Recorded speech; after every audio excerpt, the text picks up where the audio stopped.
నేను క్లుప్తంగా మీకు అర్థమయ్యేలాగా చక్కగా చెప్పి నేను త్వరగా ఈ సందేశం ముగించబోతున్నాను.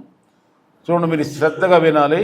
మనకు తండ్రి అసలు ఎవరు అని, ఎవరు ప్రపంచానికి తండ్రి ఎవరు అంటే 1 కొరింథీయులకు రాసిన పత్రిక 8:6 ఉంటుంది. 1 కొరింథీయులకు రాసిన పత్రిక 8:6 ఉంటుంది. అక్కడ ఏముంటుందంటే, ఆకాశమందైన భూమి మీదైన దేవతలనబడినవి ఉన్నను మనకు ఒక్కడే దేవుడున్నాడు, ఆయనే తండ్రి, ఆయన నుండే సమస్తమును కలిగను, ఆయన నిమిత్తమే మనం ఉన్నాం. మరియు మనకు ప్రభు ఒక్కడే, ఆయన యేసుక్రీస్తు, ఆయన ద్వారా సమస్తమును కలిగను, మనం ఆయన ద్వారా కలిగిన వారం.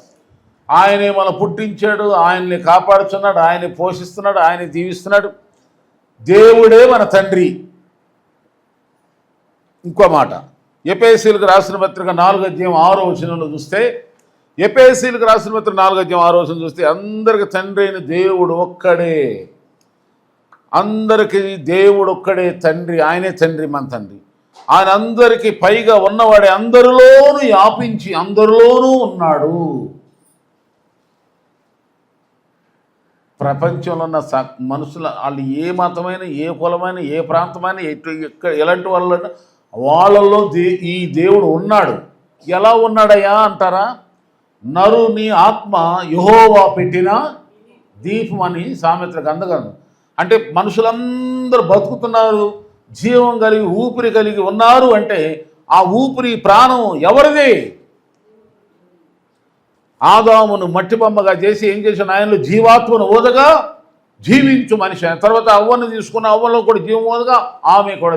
అంటే సమస్త మనుషులందరూ కూడా యేసు ప్రభుని ఎరిగినా ఎరగకపోయినా, ఏ ప్రాంతంలో ఉన్నా ఎక్కడున్నా, ప్రతి మనిషి యేసు క్రీస్తు ప్రభు వారి యొక్క సృష్టి, యేసు ప్రభు యొక్క జీవంతో బతుకుతున్నారు. కానీ ఆయన ద్వారానే బతుకుతున్నామని తెలుసుకున్న వాళ్ళే మనము, తెలియని వాళ్ళేం చాలామంది ఉన్నారు. ఆయనకు చెప్పాలి, వాళ్ళకి చెప్పే బాధ్యత మనది. తెలుసుకున్నాం కనుక.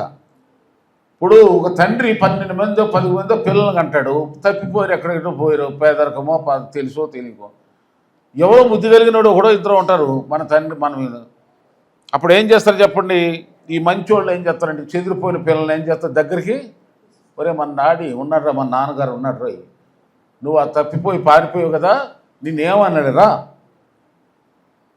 నిన్ను క్షమించేస్తాడులే, నిన్నేం కొట్టడో తిట్టడో శిక్షించడో అని. ఇలాంటి వాళ్ళందరూ రకరకాలుగా చెదిరిపోయిన వాళ్ళందరినీ మనం ప్రభు దగ్గరికి తీసుకొచ్చే బాధ్యత మనకుంది. కనుక ఇక్కడ ఒకటి, మన తండ్రి ఈ ప్రపంచంలో ప్రతి ఒక్కరికేనండి, ప్రతి ఒక్కరికి ముఖ్యంగా క్రైస్తవుడికి 3 రకాలైనటువంటి తండ్రి విధానాలు ఉంటాయి. తండ్రులు అనగా 3 తండ్రులు 3 అని చెప్పడానికి కొంతమంది కన్ఫ్యూజ్ అవ్వమాకండి. మొదటగా మన తండ్రి ఎవరంటే దేవుడు అనండి. రెండవదిగా ఆ దేవుడైన తండ్రి శరీర సంబంధం మనం పుడటానికి ఒక తండ్రిని మనకి ఇచ్చాడు, ఆయన రెండవ తండ్రి. మూడవదిగా మనల్ని దేవునిలో నడిపించడానికి ఆత్మ సంబంధమైనటువంటి విధానాల్లో మనల్ని ఒక తండ్రిలాగా మనల్ని నడిపించడానికి దైవజనుడిని మనకి ఇచ్చాడు, ఆయన ఒక తండ్రి లాంటి గురువు. ఆమె ఇప్పుడు అర్థమైందా? 3 తండ్రులు ఉన్నారంటే కంగారు పడమాకండి. ఒకటి చెప్పండి, ఎవరు? దేవుడే. 2 మనల్ని శారీరకంగా కన్నా తండ్రి. 3 మనల్ని ప్రభువులో నడిపిస్తున్నటువంటి దైవజనుడైన పాస్టర్ గారే. డౌట్ లేదు. దేవుని స్తోత్ర. ఇవన్నిటికీ రిఫరెన్స్ ఉన్నాయి, బైబిల్ ఆధారాలే ఉన్నాయి. సరే, ఇప్పుడు ఈ పరలోక తండ్రి గురించి మాట్లాడదాం. శరీర సంబంధం తండ్రి, ఈ ఆత్మ సంబంధమైనటువంటి తండ్రి గురించి తర్వాత మాట్లాడదాం. ఇప్పుడు ఈ పరలోక తండ్రి గురించి పూర్తిగా కూడా మనం చెప్పలేను. ఆయన ఎలాంటి తండ్రి, అసలు ఆయన గురించి తెలుసుకోవటానికే చాలా కష్టం.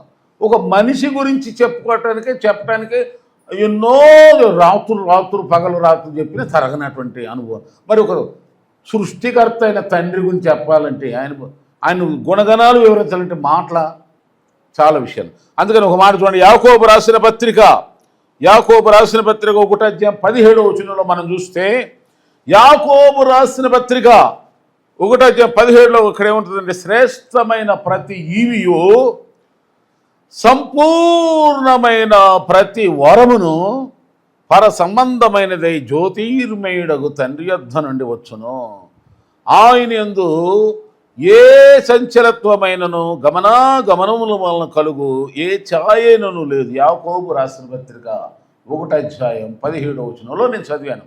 అక్కడ మన దేవుని కొన్న, మన తండ్రి కొన్న ఒక పేరు ఉంది. ఏమిటా పేరు మీరు గమనించారా? మన తండ్రి ఎలాంటి తండ్రి అంట అనండి? జ్యోతిర్మయుడగు తండ్రి. ఏ తండ్రి అండి? గట్టిగా చెప్పండి. జ్యోతిర్మయుడగు. అది జ్యోతిర్మయుడు అంటే అర్థం ఏంటి? వెలుగుతున్నవాడు, వెలుగు. అందుకని బైబిల్ ఏం చెబుతుంది? దేవుడు ఏమై ఉన్నాడు? ఆయనలో చీకటి ఎంత మాత్రం?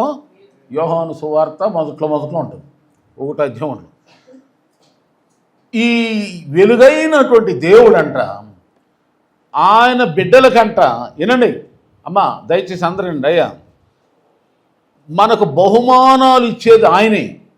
బహుమానాలు అది కూడా ఎలాంటి బహుమతులు ఇస్తారంటే శ్రేష్టమైన ఈవి. దాన్ని ఇంగ్లీష్లో చూడండి. ఇంగ్లీష్లో చూస్తే గుడ్ గిఫ్ట్ ఏమంది ఉందా? గుడ్ గిఫ్ట్ అంటే శ్రేష్టమైన బహుమానం, మంచి బహుమానం. వినడమ్మా, నీవు నేను ఆశపడే కొన్ని మామూలు ఆశిస్తాం, కానీ ఆయన అలా కాదు. అందుకని ఒకసారి యేసుప్రభు అంటాడు, మీలో ఎవరికైనా మీ తండ్రిని మీరు చేప అడుగుతారు, చేప కూర కావాలి డాడీ అంటారు, పాములు తెచ్చిస్తాడా? అలాగే రొట్టెని అడుగుతారు, రాయి తీసుకొస్తాడా? మరి మామూలు శరీర సంబంధమైన తండ్రి అలా చేయలేడే. పరలోక తండ్రి నేను అంతకంటే ఇంకెంత శ్రేష్టమైన ఇస్తాను రా బాబు, నన్ను ఎందుకు మీరు అడగట్లేదు? అడగండి, ప్రార్థించో, ఉపవాసం ఉండు, నన్ను అడగో. మనుషులందరిని అడుగుతావు, లేకపోతే మనోవేదన పెట్టుకుంటావు, లోపల పెట్టుకుని లేని ఫోన్ జబ్బులు కొని తెచ్చుకుంటావు. నన్ను అడుగు అని బైబిల్ చెప్తుంది. 2వ కీర్తనలో ఉంది కదా, నన్ను అడుగుడి మీకు ఇయ్యబడను. మత్తయి సువార్త 7:7. అడగకుండా అమ్మాయిని అన్నం పెట్టదని అమ్మాయి చెప్పుకుంటాం, కానీ అడగము. 4వ అధ్యాయం మొదటి యాకోబు రాసిన పత్రిక 4వ అధ్యాయంలో అక్కడ మనం చూస్తాం. 4వ అధ్యాయం మొదటి నుండి చదువుకుంటే, దేవుని అడగనందున మీకేమీ దొరకట్లేదు. ఎవరైనా సరే, రోగం గురించి అయినా, సమస్య గురించి అయినా, శోధన గురించి అయినా, కష్టం గురించి అయినా, బాధ గురించి అయినా, బలహీనత గురించి అయినా, దేని గురించి అయినా సరే ఏం చేయాలంటే దేవుని అడగాలి. ఒకవేళ మీరు అడుగుతున్నా కానీ సమాధానం రావట్లేదు అనుకోండి, అప్పుడు ఏం చేయాలి? దైవజనుడిని పట్టుకోవాలి, సేవకుడు చెప్పాలి, అయ్యా ఇది నేను ఇప్పుడు నుండి ప్రార్థన చేస్తాను, నేను రావట్లేదు, ఏంటి అసలు దీని గురించి నేను అడగటం కరెక్ట్గా అడుగుతున్నానా?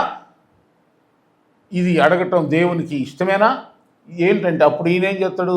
మరి ఉన్నది అందుకేగా, అవునమ్మా అని చెప్పి దాని గురించి దేవుణ్ణి అడిగి, అవును మీరు అడిగింది అవుద్ది, లేదా అవ్వదు, మీరు అడిగేది కరెక్ట్, 2 చెప్పేస్తాడు. నా అనుభవం అది.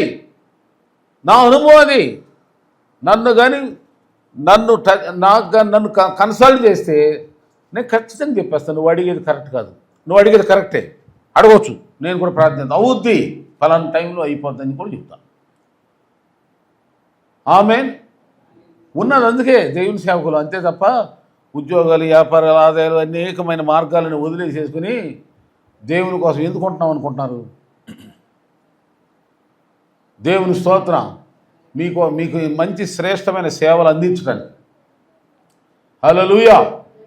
మీ గురించి దేవుడు మమ్మల్ని నిలబెట్టాడు. నా అంతటి నేను ఉండలేను, ఎవరు ఉండలేరు, దేవుడే మాకు పెట్టవలసినటువంటి కొన్ని నిబంధనలు పెట్టి ఆయన కండిషన్లు ఆయన ఉంచుకుంటున్నాడు. అందుకని మేమేమై ఉన్నామో ఆయన కృపై ఉన్నాం. దేవుని స్తోత్రం. మాకు మేముగా లేము. ఇక్కడ నా మాట మనం ఇక్కడ ఏంటంటే, మన తండ్రి ఎవరై అంటే, నేను చెప్పాల్సిన మాట గట్టిగా చెప్పి ముగిస్తాను. ఏనండి, మన దేవుడు ఎవరంటే జ్యోతిర్మయుడైన, అంటే శ్రేష్టమైన వాడు. వెలుగు ఎలా ఉంటుందో దగదగ మెరుస్తూను స్పష్టంగా ఎలా ఉంటుంది. వెలుగుని ఇష్టపడినటువంటి వాళ్ళు ఎవరు ఉండరు కదా. కొంతమంది యాక్టర్లకి పేరు పెడతారు తార. తార అంటే వాళ్ళ మేకప్ లేనప్పుడు వెళ్ళి చూడాలి ఆ తారని.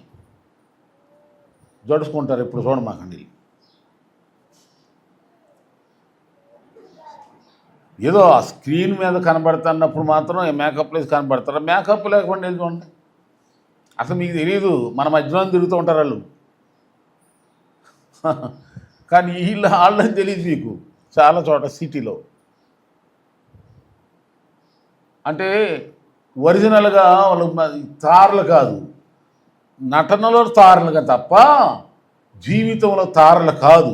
ఎవరో కాదు, స్టార్లు కాదు, తారలు కాదు, ఎవరు కాదు. పోతుంది నటనలో స్టార్ అంతే.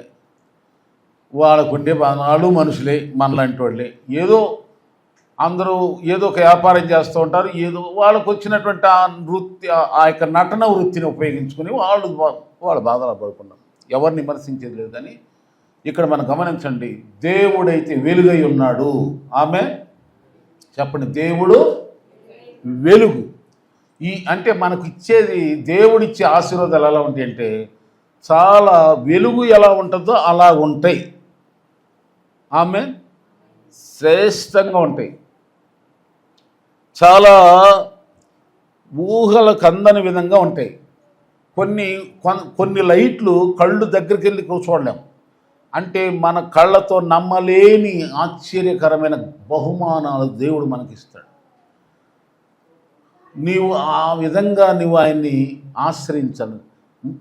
ఇప్పుడు చూడండి, ఇంకో మాట, మనము ఆ పాత నిబంధన కాలం నుండి మనం చూసుకుంటూ వస్తే దేవుడికి ఉన్న పేర్లు ఏంటంటే మోషే అడుగుతాడు. మోషే కనబడతాడు కదా, నిర్గమాకాండం 3వ అధ్యాయంలో కనబడతాడు. పొదలో కనబడ్డప్పుడు స్వరం వినబడింది. మోషే మోషే అంటాడు దేవుడు. మోషే మోషే అంటాడు.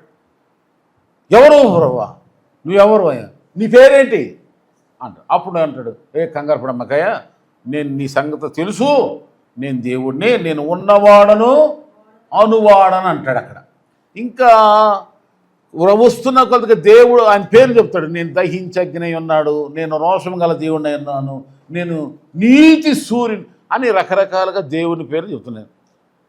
అవునా? కానీ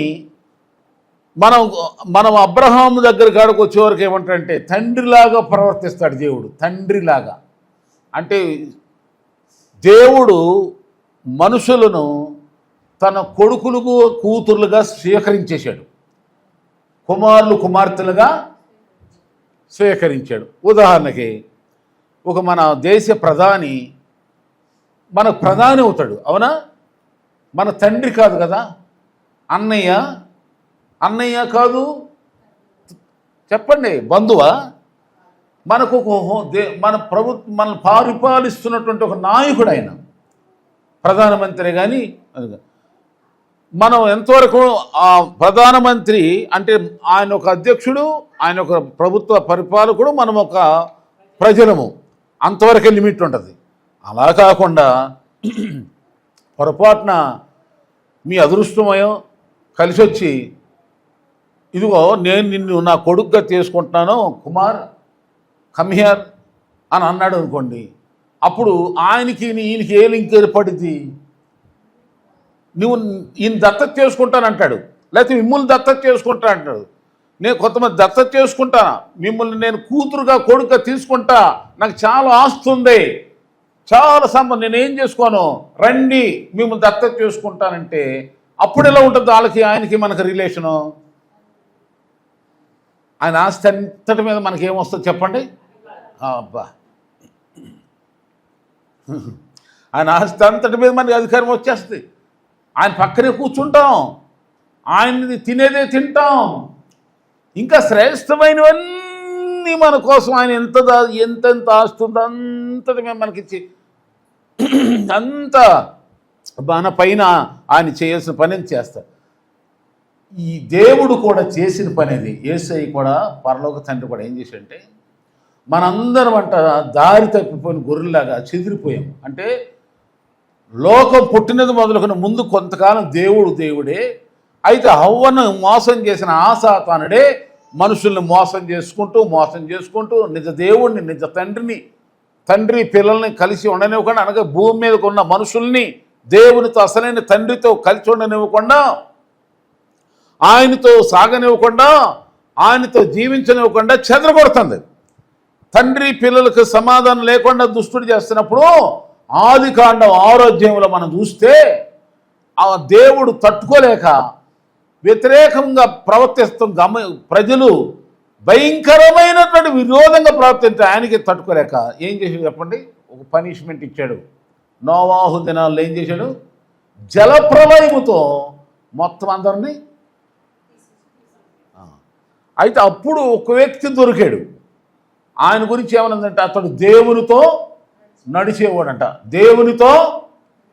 మరి ఇప్పుడు మనం కూడా ఆ తండ్రి పిల్లలాగా ఉండాలంటే ఎవరితో నడవాలి చెప్పండమ్మా? ఎవరితో? యేసుతో నడిచేదా, యేసుతో గడిపేదా, యేసుతో నడిచేదా, యేసుతో గడిపేదా, పరమును చేరే వరకు కూడా. అంటే పరమును చేరాలంటే ఈ లోకంలో ఏడవాలి. అంటే యేసు రాకడ వరకు మనం ఉన్నంత వరకు ఎక్కడ ప్రభుతోనే అది చేరాలి, సాగాలి, ప్రభుతో సాగుతూ ఉండాలి. అప్పుడే ఆయనను ఎలా జలప్రలయం దేవుడు ఎలా తప్పించాడో, ఈ లోకములో వస్తున్నటువంటి తెగుళ్ళు బారి నుండి, అపాయముల నుండి, దుష్ట దురాత్మల నుండి ఆ ప్రభువే నిన్ను కూడా తప్పించుతాడు. ఆ రోజుల్లో ఆయన కుటుంబం కోసం ఒక ఓడను రెడీ చేసి, ఎంత జలప్రలయం వచ్చి కొన్ని కోట్లాది మంది చనిపోయినా సరే ఈయన కుటుంబాన్ని మాత్రం దేవుడు సురక్షితంగా. మొన్న అక్కడ విమానం కూలిపోతే ఒక్క వ్యక్తి ఒక్కడే బతికాడు. అనుకున్నారంట అందరూ ఎమర్జెన్సీ డోర్ పగలగొట్టుకొచ్చాడేం బయటకు అనుకో. లేదు, అతను అదృష్టం బాగుండి దేవుడు కృప అని పక్షాన్ని నుండి ఆ నున్న కూర్చున్న చోట ఉన్న డోర్ ఏమైందంట పగిలింది. కొంచెం బయటికి వెళ్ళటానికి దారి దొరికింది. అట్లా కొంచెం అటు మళ్ళీ అక్కడ నుండి మళ్ళీ ఆ శాఖలాలు అడ్డొచ్చి బతుకుతామా లేదని అంటే మొత్తానికి బయటకు అడ్డు. మొత్తానికి అది బతికాడు. ఒక రికార్డ్ బ్రేక్ కదా అంటున్నాను. అలాగే నోవాహును కూడా దేవుడు అలాగే నిన్ను కూడా బ్రతికించుతాడు దేవుడు. నీ నడక, మన చూపు, మన ప్రవర్తన, మన టైమింగ్ దేవునితోనే ఉండునుగాక. అది ప్రభుతోనే సాగండి, ప్రభుతోనే నడవండి. ఈయన అటు ఇటు అనమాట. ఈయనిచ్చే ఆశీర్వాదాలు చెప్పండి, శ్రేష్టమైన బహుమానాలు ఇస్తాడు.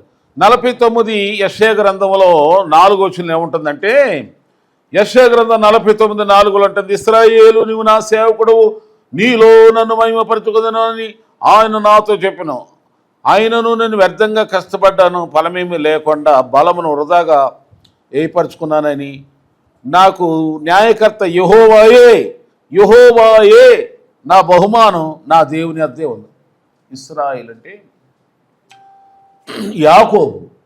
యాకోబు పద్దనరాము. అంటే జీవితంలో మనం కూడా అనుకుంటాం చాలా కష్టపడుతున్నాం, ప్రయాసపడుతున్నాం, దీనికి ఫలితం ఏమొస్తుందబ్బా, వస్తుంది అంటావా రాదండి అని మనము నిరాశ చెందుతాం, ఆశలు లేని విధంగా జీవిస్తూ ఉంటాం.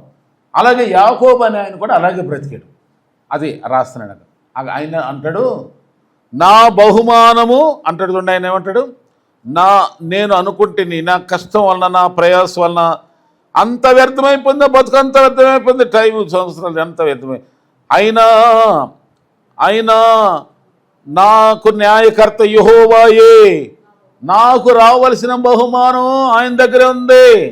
నా మేనమామ పిల్లల్ని ఇచ్చాడు, మోసం చేశాడు, నాకు రావలసినటువంటి ఆస్తి రానివ్వకుండా చేశాడు. కానీ నా చేతుల కష్టమును చూసే దేవుడే నాకు తగిన జవాబును ఇస్తాడు. చూడండి, మీరు కూడా చాలా డ్యూటీలకు వెళ్తారు, ఎంత పని చేసినా కానీ మిమ్మల్ని వాళ్ళ స్వార్థానికి వాడుకొని అక్కడ వాళ్ళు ఒక 1000 రూపాయలు వచ్చే సంపాదన తీసుకుని మీకు 100 ఇచ్చారనుకోండి, మీకు తెలీదు మనకు ఆ 100 గొప్ప, మనకు ఆ 100, కానీ మీ ద్వారా ఒక 1000 రూపాయలు ఎంత సంపాదించో మనకు తెలియదు. కానీ ఇద్దరి మధ్యలో తీర్పు తెచ్చేవాడు ఒక ఆయన ఉన్నాడు, రహస్యంగా చూస్తున్నాడు. ఆయన ఎవరు? అది. ఎందుకంటే నువ్వు ప్రార్థన చేసుకెళ్తావు, ప్రభువుని న్యాయకర్తగా పెట్టుకో. అప్పుడు ఏ మనిషి నిన్ను మోసం చేయలేడు. ఏ విధంగా అయినా సరే నీ కష్టం నీ దగ్గరకు వచ్చేలాగా ప్రభువు చేస్తాడు. యాకోబు అంటాడు, దేవుడు నా చేతుల కష్టమును చూశాడు కనుక నిన్ను గద్దించాడు, లేదా నువ్వు మామూలుడు వరా బాబు మేనమావా అని అంటాడు. ఆదికాండంలో ఉంటుంది ఆ చరిత్ర. కనుక నీ బహుమానం ఏంటంటే, మొదటగా వినండి, మన బహుమానం ఏంటంటే మనం చేసిన కష్టార్జితాన్ని దేవుడు మనకు ఆశీర్వాదకరంగా ఇవ్వటం. ఆమేన్. నీవు చేసే కష్టార్జితాన్ని, ఆ పనిని దేవుడు ఆశ్రయించి దానినే 30 60 100 ఆశీర్వదిస్తాడు. అది ఒక దీవెన. దేవుడు 5 రొట్లు 2 చిన్న చేపలు ఆశ్రయించిన దేవుడే నీకున్న కొంచెం జీతమే, నీకున్నటువంటి ఆ కొంచెమే ఎక్కువగా దేవుడు చేసి ఆశ్రయిస్తాడు. అదే దైవ బహుమానం. మనకు తెలీదు. అరే జీతం 10,000 అంటారు, ఈ నెల ఇల్లు కట్టాడు 50 లక్షలు ఖరీదైన ఇల్లు అని అంటారు. ఆయన అంటాడు నాకేం తెలీదు దేవుడు ఎట్లా కట్టాడు, దేవుడు మాయ అంటాడు. ఆమేన్. అప్పులేకనా లేవు. ఎలా జరిగింది? ఆశ్చర్యం. ఇది దేవుని బహుమానం అంటే. ఆమేన్, ఆమేన్. సరే, ఇక నేను ముగింపులోకి వస్తున్నాను. ఇంకో మాట చూడండి, బైబిల్ ఇంకా ఉందంటే యెషయా గ్రంథంలో 62:11 ఏముంటుందంటే, యెషయా గ్రంథం 62:11 ఏముంటుందంటే, ఆలోకించుడి 62:11 ఆలోకించుడు, భూదిగాంతములను యెహోవా సమాచారం ప్రకటింపచేసి ఉన్నాడు. ఇదిగో రక్షణ నీ యొద్దకు వచ్చుచున్నది, ఇదిగో ఆయన ఇచ్చు బహుమానం ఆయన యొద్దనే ఉన్నది, ఆయన ఇచ్చు జీతము ఆయన తీసుకుని వచ్చుచున్నాడని సియోను కుమార్తెకి తెలియజేయండి. రక్షణ పొందాము అయ్యా, ఇందాకేమో కష్టపడ్డాను కదా, మేనమా దగ్గరికి వెళ్ళి ఆ కొలువు చేశాను, మనం కూడా అంటే డ్యూటీలు చేస్తాను, రేంజ్ పనులు చేస్తున్నా బాబు, ఓటీలు డ్యూటీలు చేస్తున్నా, ఆ సార్ ఎప్పుడు రమ్మంటే ఎప్పుడు వెళ్తున్నా, ఏంటో ఫలితం ఏమీ లేదు, ఎంత కష్టపడుతున్నా కానీ ఏం ఫలితం అనుకుంటాం కదా మామూలు శరీర సంబంధం. దానికి తగిన ఫలము దేవుడే ఇస్తాడు. అదే దేవుడు ఇచ్చే నీకు బహుమానం. మనుషులు ఆగకుండా దేవుడిస్తాడు. ఆమేన్. అది సరే. రెండోది ఏంటంటే, ఇక్కడ సియోను కుమార్తెలు అంట. సియోను కుమార్తెలు అంటే దేవుని సంఘం. దేవుని సంఘం కూడా అయ్యా నేను బాప్తిసం పొందేశాను, రక్షణ పొందేశాను, అన్నీ విడిచిపెట్టేసాను, చర్చికి వస్తున్నాను, అసలు ఇంత ప్రార్థన చేస్తున్నాను, ఉపవాసాలు ఉంటున్నాను, కన్నీరు కడిచేస్తున్నాను, దేవునికి ఇచ్చేస్తున్నాను, అసలు ఏమిటే నాకేమీ ఫలితం రావట్లేదు అని బాధపడుతుంటారు. అందుకే అక్కడ ఏమని ఉందంటే, ఆయన ఇచ్చు జీతం ఆయన తీసుకొని వస్తున్నాడని చెప్పండి, సియోను కుమార్తెకి చెప్పండి. అంటే అమ్మా వినండి, నువ్వు ఇక్కడ ఎంత కన్నీరు కరుస్తున్నావో, ఎంత ప్రార్థిస్తున్నావో, ఎంత ఇస్తున్నావో, ఎంత చేస్తున్నావో, ఎన్నిసార్లు దేవుని దగ్గరికి వచ్చి గడుపుతున్నావో అంత రికార్డ్ అవుతుంది దేవుని దగ్గర. దీని ఫలితం తప్పకుండా పొందుతావు, తప్పకుండా పొందుతావు. ప్రభునందు ప్రయాసం వ్యర్థము, దేవుని సన్నిధిలో ఒక్క దినము గడిపితే 1000 దినముల కంటే చూసారా అంటే లెక్క కడతాం. అందుకే ఒక హిజ్కియా అనేటువంటి ఒక రాజు వెళ్ళి తన ఆయుష్ కోసం ప్రార్థన చేస్తాడు, కన్నీరు కారుస్తాడు. అప్పుడు దేవుడు ప్రవక్తను పంపించి, హిజ్కియా నీవు కన్నీళ్ళు ఉడిచట నేను చూసేవాడిని. అక్కడ ఎవరు చోట్ల మనుషులు ఎవరు దేవుడు చూస్తున్నాడంట. అలాగే మీలో ఎవరైనాను ప్రార్థించాలో, ప్రత్యేకంగా రహస్యంగా ప్రార్థించాలనుకున్నారా, మీరు ఏం చేయాలి? ఉపవాసం ఉండండి, గదిలోకి వెళ్ళిపోయి తలుపేసుకోండి. రహస్యమందు చూచుచున్న దేవుడు మీకేం చేస్తాడు? ప్రతిఫలం ఇస్తాడు. అందుకని ఇళ్లలో ఉంటే ఏ గదిలో ఉన్నా అల్లరల్లరే కనుక చర్చిలోకి వచ్చి మోకరించాలి. ఆమేన్. అది అలా చేస్తే నీకు ప్రతిఫలం. సియోను కుమారి, క్రైస్తవ సంగమ, క్రైస్తవులారా, నీవు చేసే ప్రార్థన, నువ్వు చేసే భక్తికి తగిన ఫలం వెంటనే రాపోవచ్చు, వస్తుంది, ఖచ్చితంగా వస్తుంది. కనుక నిరీక్షణ కలిగి విశ్వాసం కలిగి ఉండాలా. 1 కొరింథీయులకు రాసిన పత్రిక 9:24 చదువుతాం. 1 కొరింథీయులకు రాసిన 9:24, పందెపు రంగమందు పరిగెత్తు వారందరూ పరిగెత్తుచూరు కానీ ఒక్కడే బహుమానం పొందుదురని మీకు తెలియదా? అటువలే మీరు బహుమానం పొందునట్లుగా పరిగెత్తండి. బహుమానం పొందినట్టు గత రాత్రి చెప్పాను, మళ్ళా చెప్తున్నా. పరిగెత్తేటప్పుడు పరుగులు పందెములు ఎట్లా ఉండాలి చెప్పండి? బహుమానం పొందేలా పరిగెత్తండి. భక్తి పరుగు, ఇది భక్తి పరుగు. భక్తి పరుగు అందరికంటే ముందు పరిగెత్తు, అందరికంటే పరుగు, బహుమతి పొందేలాగా పరిగెత్తు. దేవుని దగ్గర నుండి బహుమతి పొందేది. ఇది శ్రేష్టమైన బహుమానాలు, శ్రేష్టమైన బహుమానాలు, శ్రేష్టమైన ఆశీర్వాదాలు. కంటికి కనబడిన, చెవికి వినబడిన, హృదయమునకు గోచరం కాని అద్భుతాలు, మహా ఆశ్చర్యమైన దీవెనలు పొందటానికి నీవు నీ పరుగు, భక్తి పరుగులో వెనక ముందు చూడకుండా బహుమతి పొందేలాగా పరిగెత్తమని ఇక్కడ చూస్తున్నాం. కనుక ఇక్కడ మనం గమనిస్తే జ్యోతిర్మయుడైన ఈ తండ్రి, జ్యోతిర్మయుడైన తండ్రి నీ చీకటిని వెలుగుగా మార్చునుగాక, నీ మనోవేదన తొలగించునుగాక.